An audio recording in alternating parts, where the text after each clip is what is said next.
그 질병의 재확산으로 인해 다시금 관객들을 만날 예정이던 작품들이 개봉을 연기하거나 취소하기 시작하면서 독립영화계도 2020년 그 질병의 여파 속에서 개봉하여 정상적인 상영이 어려웠던 이미 개봉한 적이 있는 작품들을 하나둘 재개봉하기 시작했습니다. 11월 한 달에만 산시리는 복도 만치, 고양이 집사, 산티아고의 흰지팡이, 어게인, 프랑스 여자, 몽마르트 파파 등의 작품들이 재개봉 소식을 알리면서 극장에서 볼 기회를 놓친 관객들에게 다시 한번 극장에서 만날 기회를 가지기 시작했는데요. 이는 영화진흥위원회의 지원으로 재개봉하였으며 한국 영화업계의 피해 극복 의지를 제고하고자 진행하고 있는 사업이라고 합니다. 아직 극장에서 볼 수 있는 작품들이 있으니 영상을 보시고 관심이 있으신 분들은 꼭 시간대를 확인하셔서 안전에 유의하여 보실 수 있으면 좋겠습니다. 벌써 2020년의 끝이 보이네요. 그 질병 때문에 특히 영화계는 유독 더 힘든 상황을 직접적으로 느낀 것 같은데요. 그럼에도 불구하고 관객들을 만나기 위해 준비하는 다양한 독립영화들이 있으니 오늘도 함께 12월 개봉 예정 독립영화 알아보도록 하겠습니다. 소개해드릴 작품들은 절대로 영화의 완성도를 기준으로 선정한 것이 아니며 독립영화를 우선으로 하여 선정하였음을 알려드립니다. 그럼 바로 시작합니다.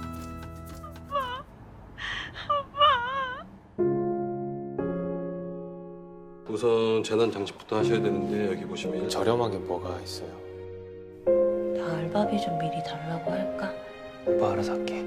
무명 MC로 활동하는 경만과 동생 경민은 아버지가 돌아가시고 슬퍼할 새도 없이 장례 비용을 준비해야 하는 빡센 현실을 맞이하게 됩니다. 그렇게 돈이 필요하던 찰나 행사 자리를 소개받게 된 경만은 차마 경미에게 말하지 못하고 몰래 행사를 진행하러 가는데요. 그렇게 도착한 팔순잔치에서 뜻밖의 소동에 휘말리면서 발이 웃기게 되고 경민은 홀로 장례식장을 지키며 이리저리 모진 소리를 듣기 시작합니다. 나 금방 온다고는 했는데. 아까 어머니하고 춤추고 하니까 너무 격하게 막 격하게는. 저는 개봉한 날 바로 보고 왔는데요. 경만과 경미가 서로 다른 장소에서 다른 사건들을 겪으면서도 둘의 감정과 슬픔이 묘하게 연결되는 연출이 꽤나 인상적인 작품이었습니다. 한국적인 정서 안에서 돈 때문에 울고 웃는 짠한 장면들이 왠지 와닿는 작품이었는데요. 시간이 괜찮다면 저도 꼭 리뷰를 해보고 싶네요. 김록경 감독, 하준, 소주연 배우의 드라마 영화 12월 2일 개봉하는 잔칫날입니다.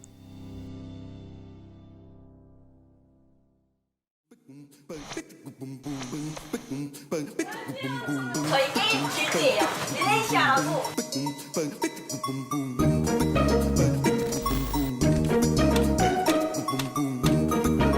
릴레이시아는 99년 7월에 나왔지. 선풍적인 인기를 뒤로하고 이제는 대한민국 대표 망겜이 되어버린 일렌시아.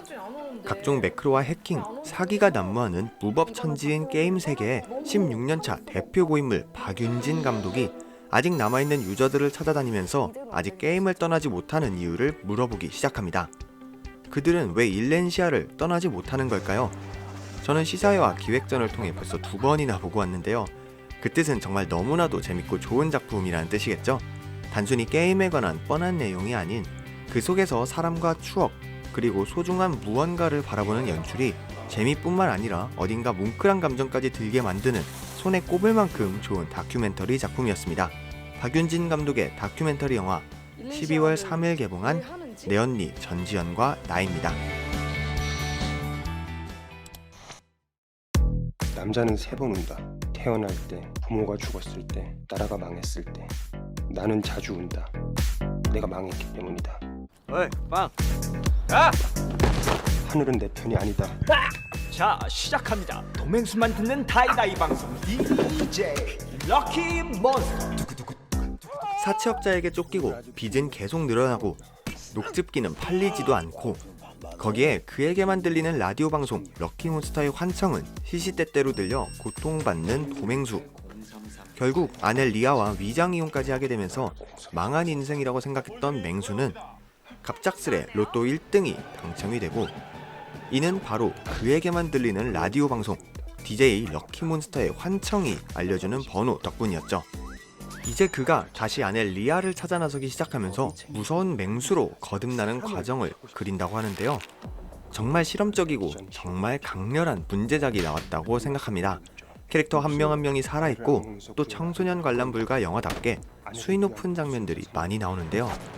그럼에도 불구하고 스토리에 전혀 지장을 주지 않는 독특한 포지션에 위치한 작품이었습니다. 저 역시도 굉장히 인상 깊게 보고 나왔고요. 봉준영 감독, 김도윤, 장진희, 박성준 배우 주연의 드라마 영화 12월 3일 개봉한 럭키 몬스터입니다. 그래야 공평하죠.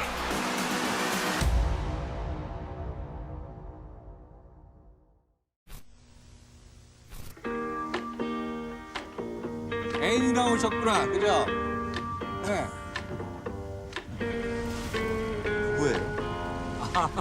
30년 만에 다시 춘천을 찾은 50대 부부 은주와 흥주. 오랜만에 추억이 깃든 장소를 거닐다 그만 은주가 휴대전화를 잃어버리고 이를 찾기 위해 함께 처음 하룻밤을 보냈던 청평사로 돌아갑니다.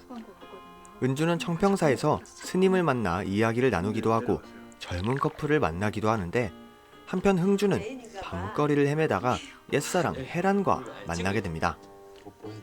도무지 어떤 내용일지 감이 안 잡히는 영화인데요. 어딘가 굉장히 몽환적이면서 겨울만이 가지고 있는 아늑하고 포근한 감성이 느껴지는 작품입니다. 작품 새 출발 춘천에 이어서 선보이는 장우진 감독의 사계절 춘천 시리즈라고 하는데요. 장우진 감독은 스토리를 따라가기보다는 정서와 체험, 감각의 영화라는 말을 하며 색다른 경험을 남기는 영화가 되기를 원한다고 했습니다. 예고편만 봤을 때는 어딘가 아날로그한 감성도 묻어나는 것 같은데 묘하게 끌리는 작품인 것 같습니다. 장우진 감독, 서영화, 양흥주, 이상희, 우지연 주연의 드라마 영화 12월 10일 개봉하는 겨울밤에입니다.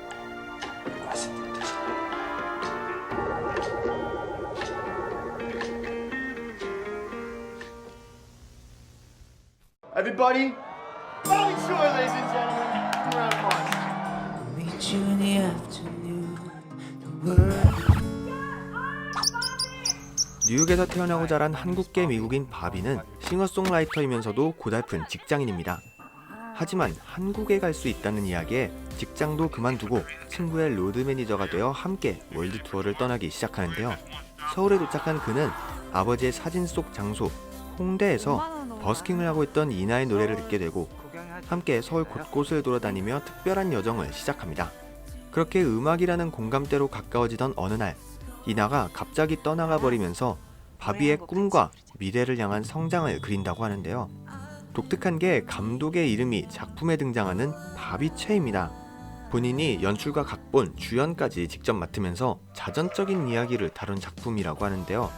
실제로 바비최는 빅폰이라는 이름으로 활동을 하는 싱어송라이터라고 하니 음악영화답게 공연하는 장면의 현실성이나 음악성은 믿고 볼 수 있지 않을까 싶습니다. 여기에 팡파레에서도 인상적인 연기를 보여주었던 이마영 배우까지 나와서 노래하는 모습을 보여준다고 하니 오랜만에 만나는 밴드, 공연에 관한 영화라 기대가 되기도 합니다. 바비최, 스티브 리 감독, 바비최, 이마영 배우 주연의 드라마 영화 12월 12일 개봉하는 뮤직 앤 리얼리티입니다.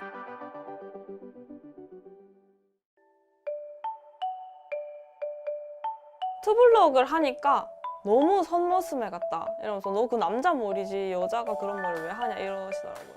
지하철에서 이렇게 나오면서 딱 들은 첫 마디가 여자야 남자야 뭐 이런. 여성스럽다라는 사회적 정의를 거부하는 탈코르셋 운동, 사회가 강요하는 여성스러움의 기준에 저항하고 스스로 원하는 자신의 모습을 찾기 위해 긴 머리를 자르는 여성들. 2019년 여성해방과 여성연대의 역사를 이어나가고 있는 사람들을 조명한 작품이라고 하는데요.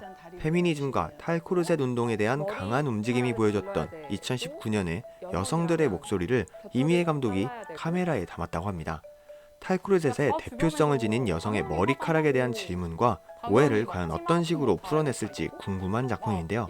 아직 개봉도 하지 않았는데 평점은 벌써 10점과 0점으로 나뉜 작품이네요. 평점은 자유지만 적어도 작품을 보고 매기는 게 어떨까 하는 생각이 드네요. 이미애 감독, 차이대, 수비아, 이 영화 이미애 주연의 다큐멘터리 영화 머리카락입니다.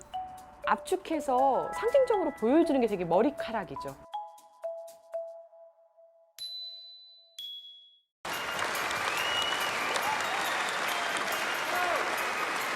Ska tillbaka nå i fru igår. Skål. 성공한 감독으로서 6아이의 엄마로서 행복한 삶을 살아가고 있던 아냐는 크리스마스 이틀 전 시한부 선고를 받습니다. 이미 식어버린 남편 토마스와의 관계와 집안일까지 지쳐가던 그녀는 결국 행복한 크리스마스 날 모두가 모인 자리에서 시한부임을 밝히는데요. 제70회 베를린 국제영화제의 라벨 유럽 영화상 수상뿐만 아니라 토론토 국제영화제, 팜스프링스 국제영화제 등 세계 유수의 영화제의 초청과 후보에 오르는 등 작품성을 인정받은 영화라고 합니다. 올 겨울 가장 감성적인 작품이라고 하는데요. 삶과 관계에 대한 가치와 그 속에서 피어나는 희망과 사랑을 그려낸 명작이라고 소문이 난 작품입니다. 극중 아냐 역을 맡은 안드레아 베인호픽과 그녀의 사실혼 관계 토마스 역을 맡은 스텔란 스카스가드의 연기가 가히 마스터피스라고 불릴 만큼 관객들의 마음을 움직이는 작품이라고 하는데요. 마리아 소달 감독, 안드레아 베인호픽, 스텔란 스카스가드 주연의 드라마 영화 호프입니다. 네, 그 질병 때문에 2020년 영화계는 완전히 얼어붙었는데 그 중에서도 독립예술 영화계는 더욱 큰 타격을 입은 것 같습니다.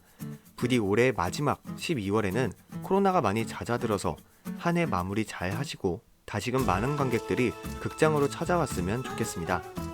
날씨가 이제 굉장히 추운데요. 그 질병만큼 감기도 조심하시고요. 극장 가실 때 꼭 마스크 착용하시고 따뜻하게 입으시고 좋은 작품들 많이 만나셨으면 좋겠습니다. 여러분들은 12월 어떤 독립예술영화가 가장 기대되시나요? 자유롭게 댓글 적어주시고요. 저는 다음번에 또 다른 리뷰 영상으로 찾아뵙도록 하겠습니다. 지금까지 영화등대였습니다. 감사합니다.